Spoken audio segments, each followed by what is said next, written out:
একটি মেয়ের জীবনে সবচেয়ে বড় পাওয়াই হচ্ছে মাতৃত্ব। মাতৃত্বের স্বাদ যে কতটা মধুর আর কতটা সুখের হতে পারে তা কিন্তু একজন মাই ভালো জানে। সেই জায়গা থেকে প্রতিটা মেয়েই কিন্তু চায় মাতৃত্বের স্বাদ অনুভব করতে। সন্তানকে জন্ম দেওয়ার জন্য একজন মা নিজের জীবনকেই বাজি ধরে।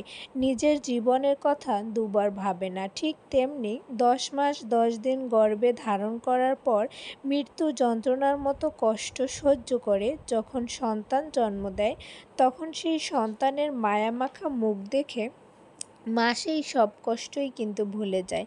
সেই জায়গা থেকে যখন সেই গর্ভবতী মহিলাটি বন্যার পানিতে ভাসতেছিল, তখন ঠিক সেও নিজের কথা চিন্তা না করে হয়তো গর্ভের সন্তানকে কিভাবে বাঁচাবে সেই চিন্তাই করেছে। জানি না সে প্রথমবার মা হতে যাচ্ছিল কিনা, সেই সন্তানকে ঘিরে তার কতই না স্বপ্ন ছিল।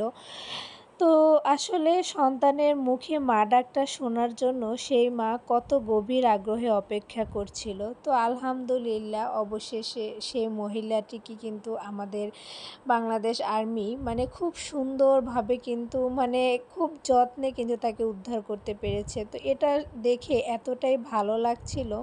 তো সেই মা কিন্তু হয়তো এক মুহূর্তের জন্য নিজের কথা ভাবেনি তখন কিন্তু সে অনবরত চিন্তা করে গেছে যে কিভাবে তার গর্ভের সন্তানটাকে সে রক্ষা করবে। তো আসলে আল্লাহ তাআলা সকল কিছুর হেফাজতের মালিক। আল্লাহই হচ্ছে উত্তম পরিকল্পনাকারী।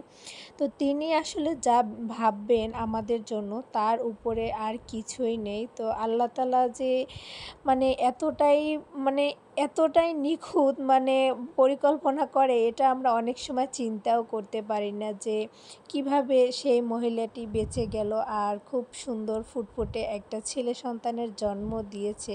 তো এটা দেখে এতটাই ভালো লেগেছিল যে কি বলবো। তো আসলে এখন এই মুহূর্তে যা পরিস্থিতি, আমরা সবাই যার যার সামর্থ্য মতো আমরা এই বন্যার্তদের পাশে থাকবো, হেল্প করব, এটাই হচ্ছে চাওয়া, আর কিছুই না। আল্লাহ তাআলা কেন একটার পর একটা আমাদের বিপদ দিচ্ছে জানি না, হয়তো আমাদের পরীক্ষাই নিচ্ছে। তো আসলে এই জায়গা থেকেই বলবো যে আমরা সবাই সবার জন্য দোয়া করি, আর সেই মায়ের জন্য আমরা দোয়া করি যে এতটা যুদ্ধ করে সে বেঁচে ফিরেছে এবং তার সন্তানটাকে সে জন্ম দিতে পেরেছে। এর থেকে আনন্দের কিন্তু আর কিছুই নেই। এখন কিন্তু সে যতটাই কষ্ট করুক না কেন, তার সন্তানের ওই মুখটা দেখে সেই মা কিন্তু সব কষ্টই ভুলে গেছে, তাই না?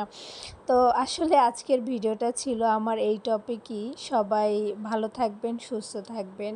আর আজকের ভিডিওটা আমার এই পর্যন্তই। যারা এতক্ষণ আমার ভিডিওটি পুরোটা দেখেছেন তাদেরকে অসংখ্য ধন্যবাদ। তো আল্লাহ হাফেজ।